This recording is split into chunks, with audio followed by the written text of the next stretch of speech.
All right, as promised, I'm going to give you a little peek inside my boat bag.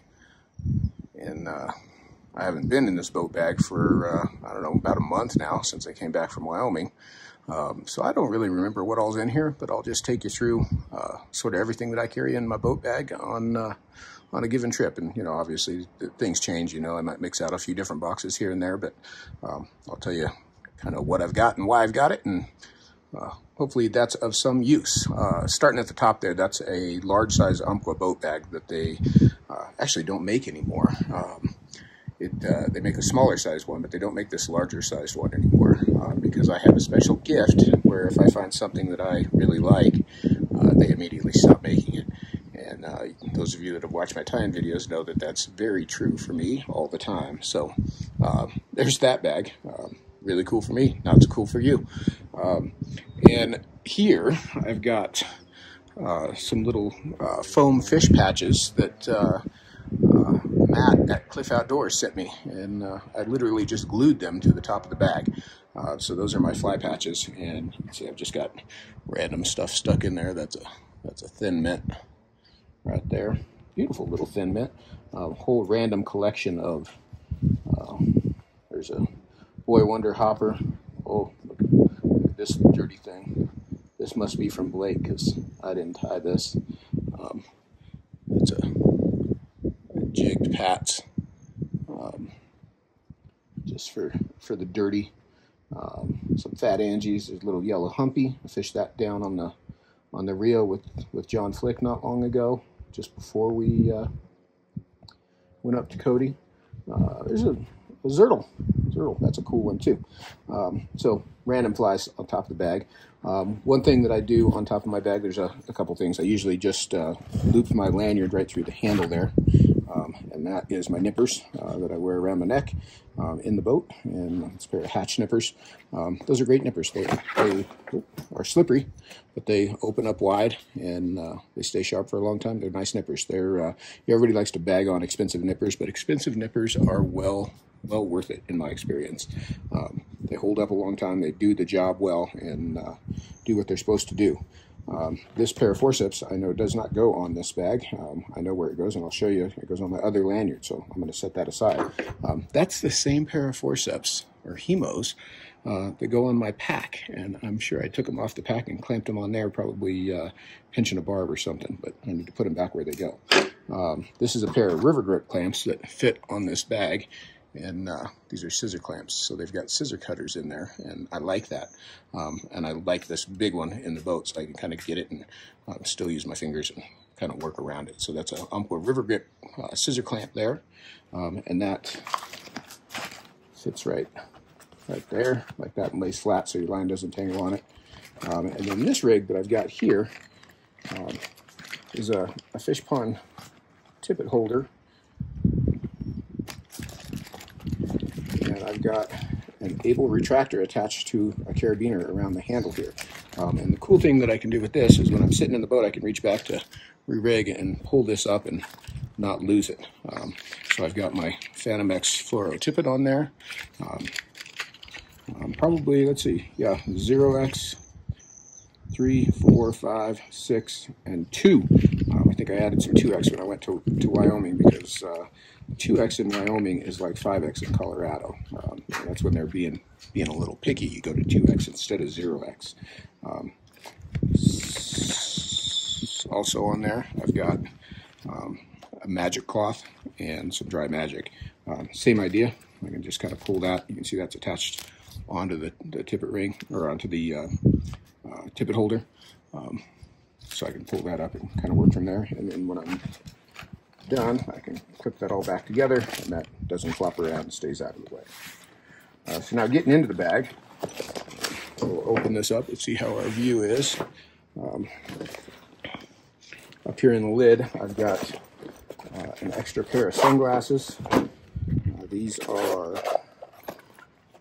Those are Brown Smith's Guide Choice with a bifocal in them, because I'm old now and I need those. So if you're getting to that age, that is something that is well worth it. But I always have two pairs of sunglasses, generally a pair of copper and a pair of brown.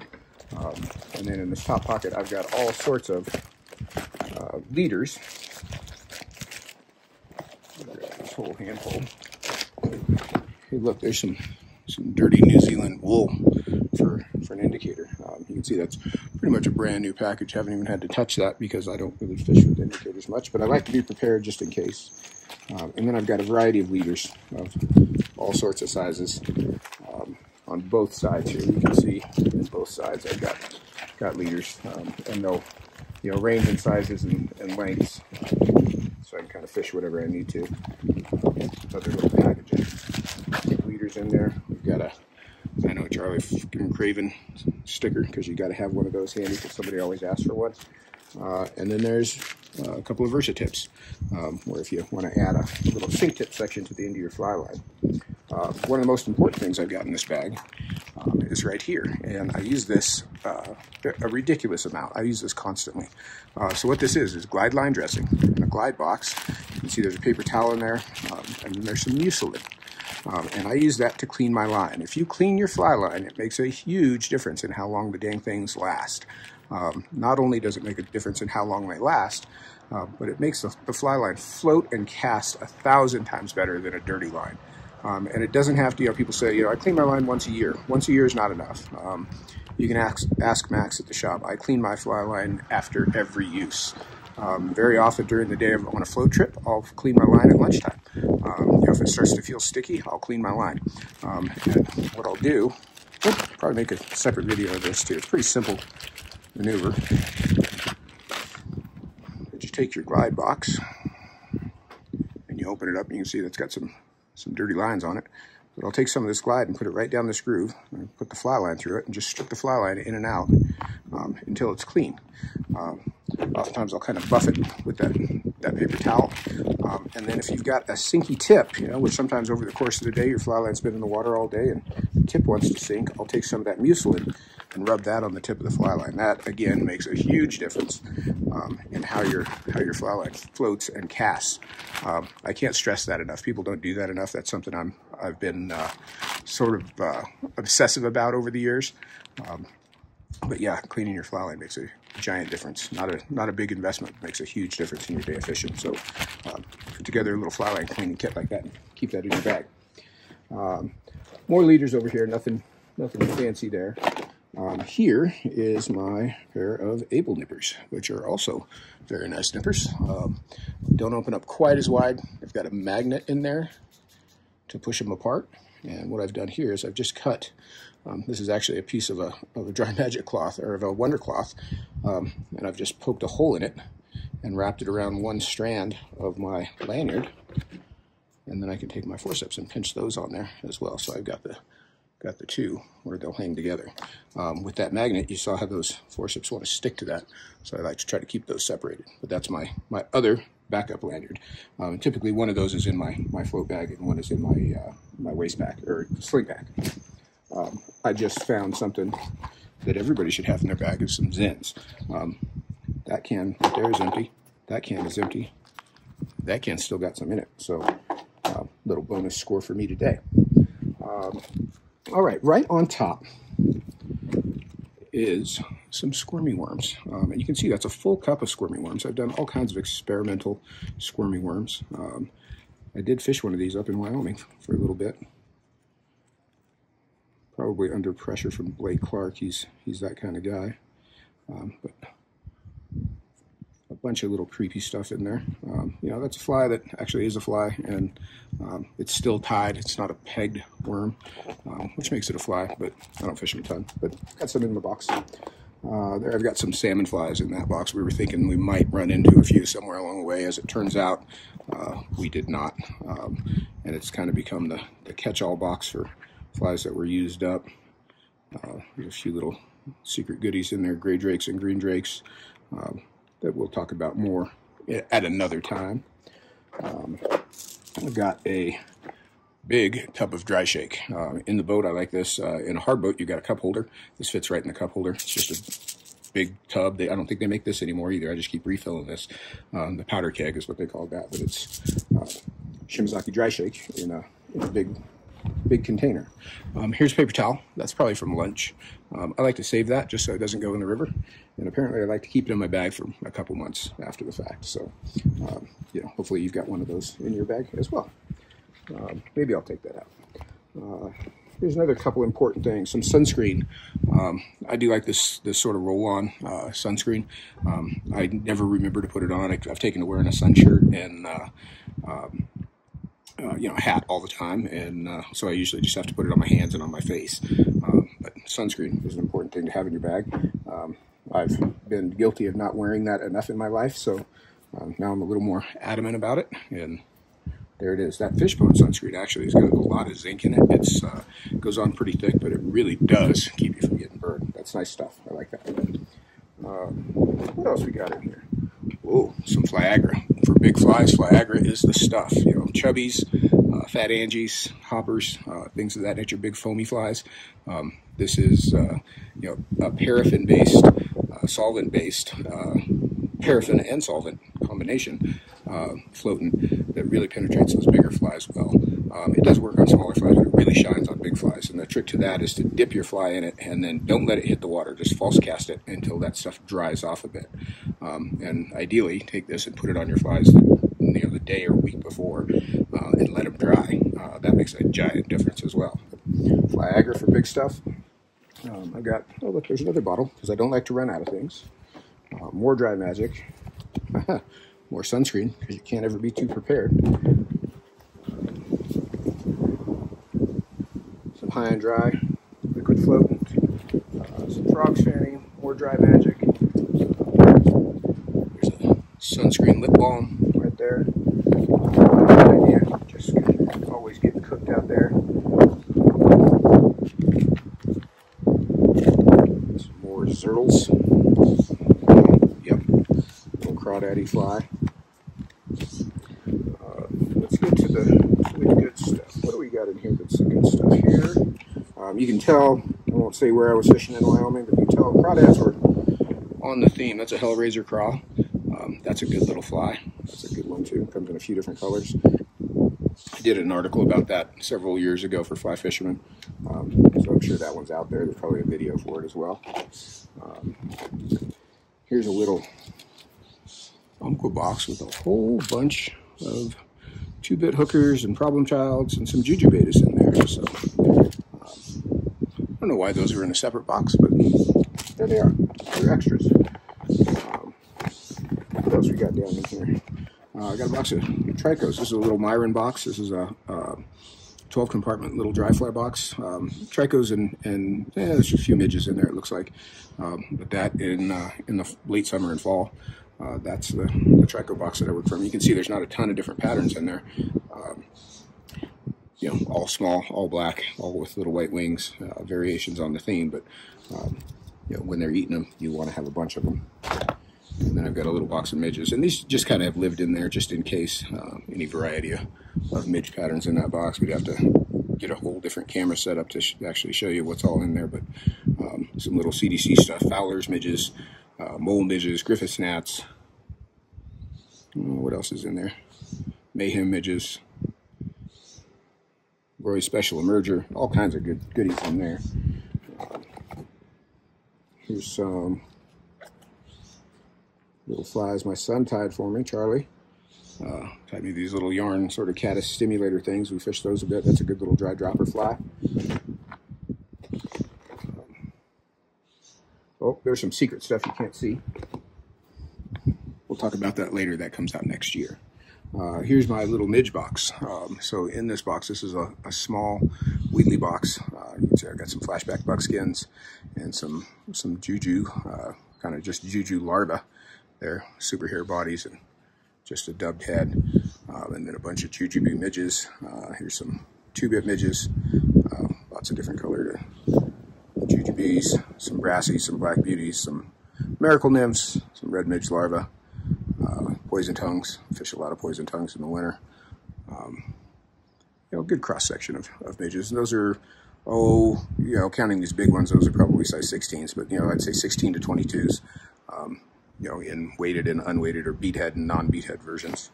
So just a cross section of those guys. And honestly, so far all that stuff that I've shown you is not anything that I fished while I was in there besides those crawdads. This is sort of where the boat box comes in. This is a hopper box, and this is a Umpqua box that's got, oh boy, Boy Wonder hoppers. Got lots of Boy Wonder hoppers, some Charlie Boys in a bunch of different colors, some little kind of prototype stuff, some Moorish hoppers down here. That's a good little fly too. Looks like there's a Fat Albert, some Tim's Beetles in there. Just general terrestrials, so hoppers for hopper fishing or hopper copper dropper rigging, as the case may be. There's some morning woods in there, a little lavender morning wood. It's a good looking fly too. I like to have, obviously a bunch of everything. I tie a lot, so there's a lot of stuff to work from. But that's my hopper box. Not to be confused with my just sort of general terrestrial box, which will have hoppers in it as well. And this one has got, I might have shown this. This might have been in my pack the day that I did the pack video. But so I got some Lucky Bees and Jeffrey Daubers, and then some smaller Fat Angies, some bigger Fat Angies, big orange and tan. Mr. Jones, the crane fly. That's been a fun one. I remember talking about that, so I feel like I might have already showed you this box. Some Thunder Thighs hoppers. That's been a fun one. That's a good looking hopper, isn't it? Looks just like a hopper. So some Thunder Thighs and more Fat Angies. That box is mostly Fat Angies and some Lucky Bees, but more general terrestrial stuff. I find it sometimes fishing hoppers, especially if you're not the first boat down the river, you get fish that get a little wise to it. So it doesn't hurt to have some other terrestrial, a beetle or an ant, or a crane fly, or a bee, a yellow jacket, that kind of thing.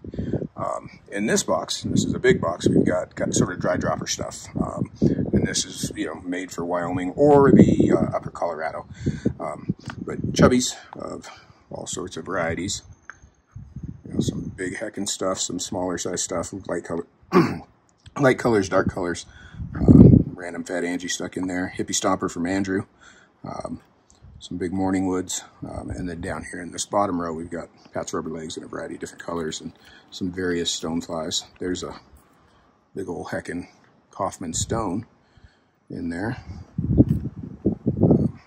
Yeah, you can see I like a lot of foam stuff. That's some cool stuff in there.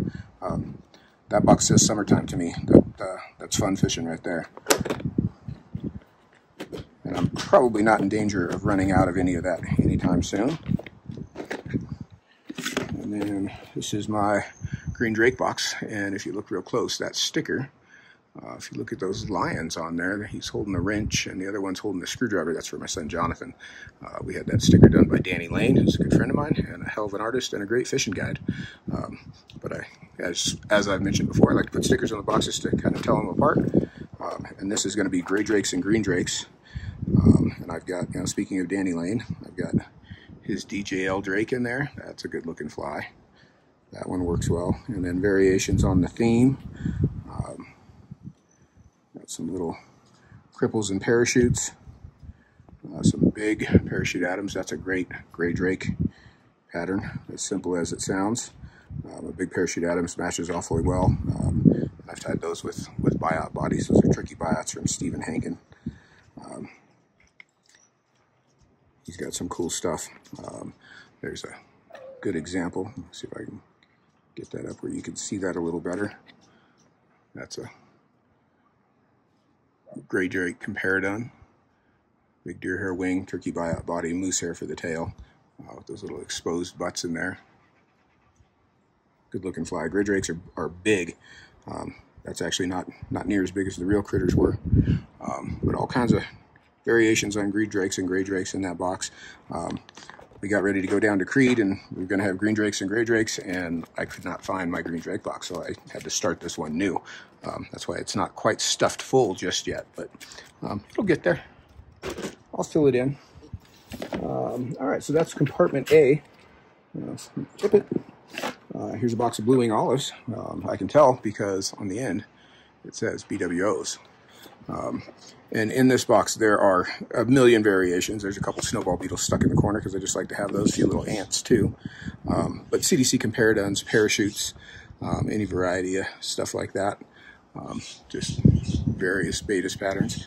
But the most important compartments are these two right here, which are size 18 and 20 mole flies.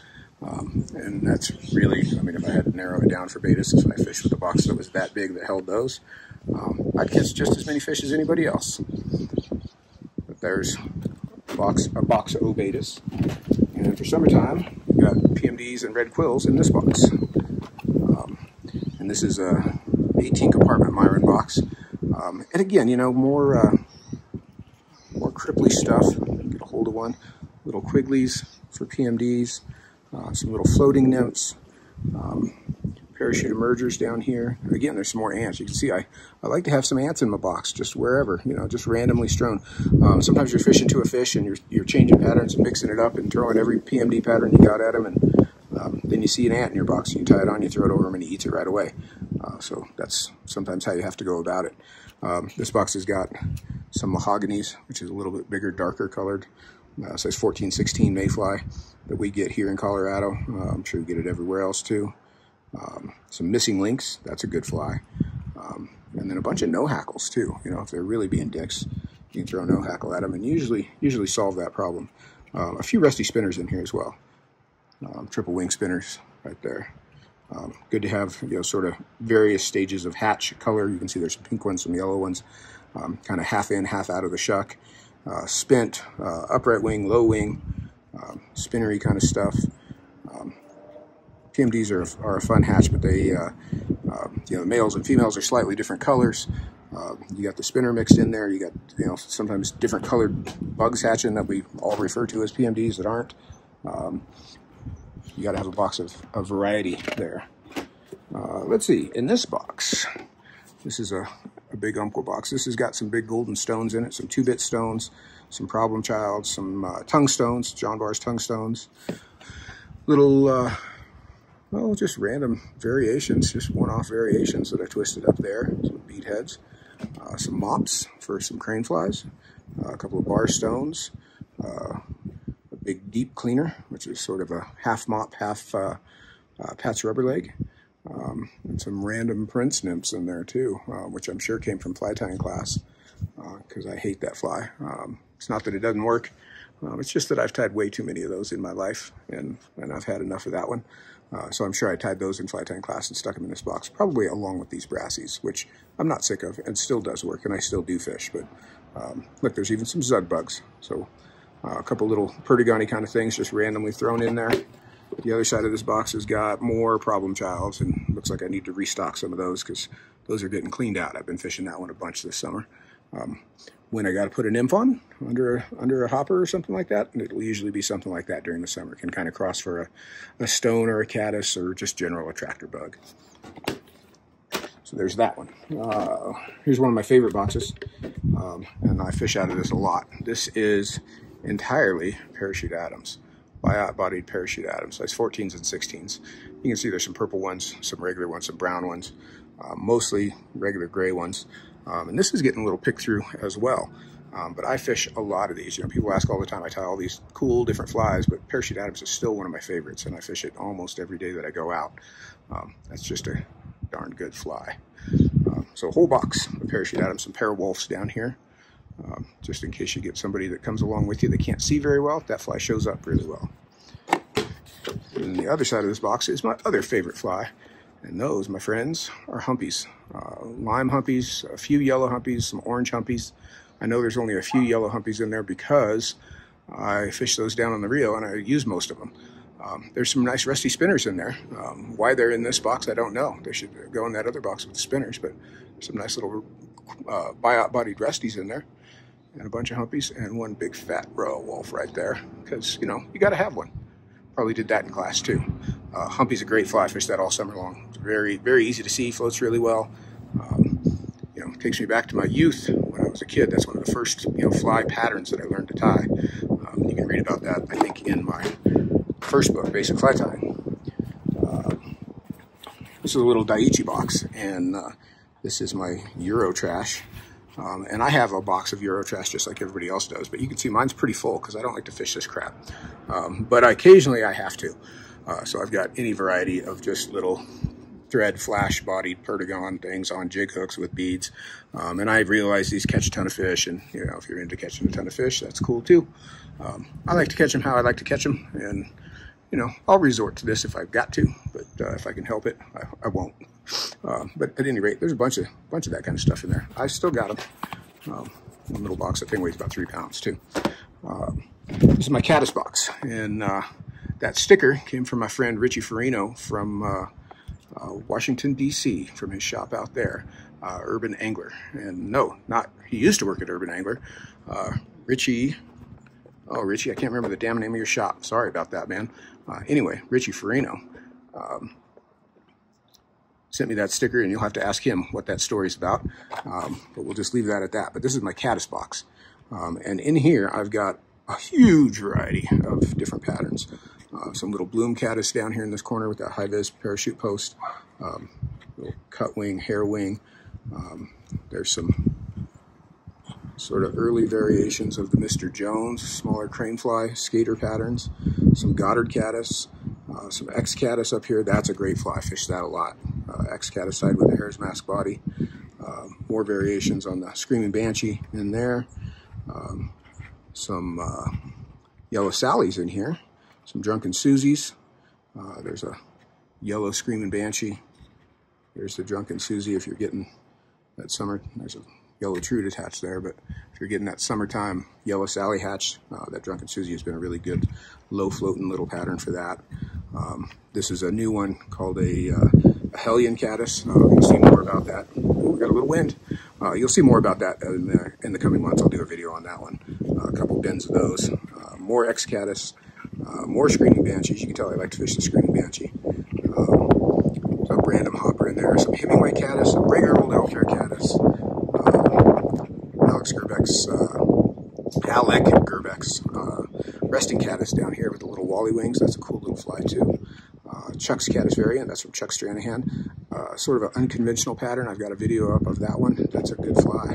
I still fish that fly a lot. It's a little tiny profile with a big wing or a big hackle on it, and I don't know why, but they sure do like that. So give you a little better view of that one. And that is an old DeWitt box. They don't make those anymore, but that's a great box. I've had that for a long time. What else is in here? Oh, we're going to get to some nymphs.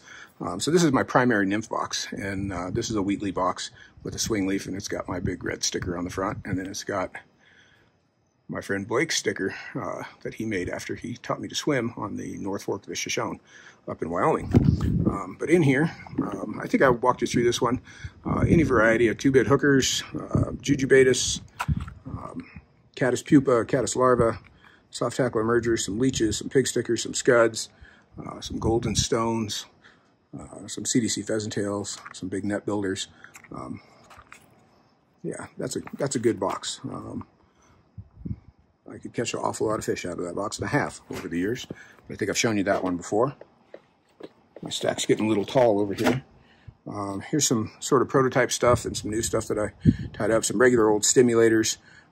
Then some yarny wing stuff that I've been playing with. Kind of foamulators. Nothing of huge note in there just yet. Kind of that medium-sized brownstone that hatches during the summer. Got a few of those. Need to probably stock a few more of those up. This is one of my boat boxes for streamers, and I've got 2 other big giant boat boxes. But generally, I carry these in my boat box, or my boat bag. And one of these is just filled with gongas. And these are all baby gongas. Tan and yellow is my favorite color, followed closely by black. You can see I've used most of my black ones. Rust gray, olive. Ooh, looks like I need some more olives too. There's some more olives down in there. A couple of drunken disorderlies thrown in there. But generally speaking, if I'm streamer fishing, I can tie on one of these and catch fish, and if they're not eating that one, they'll eat that one.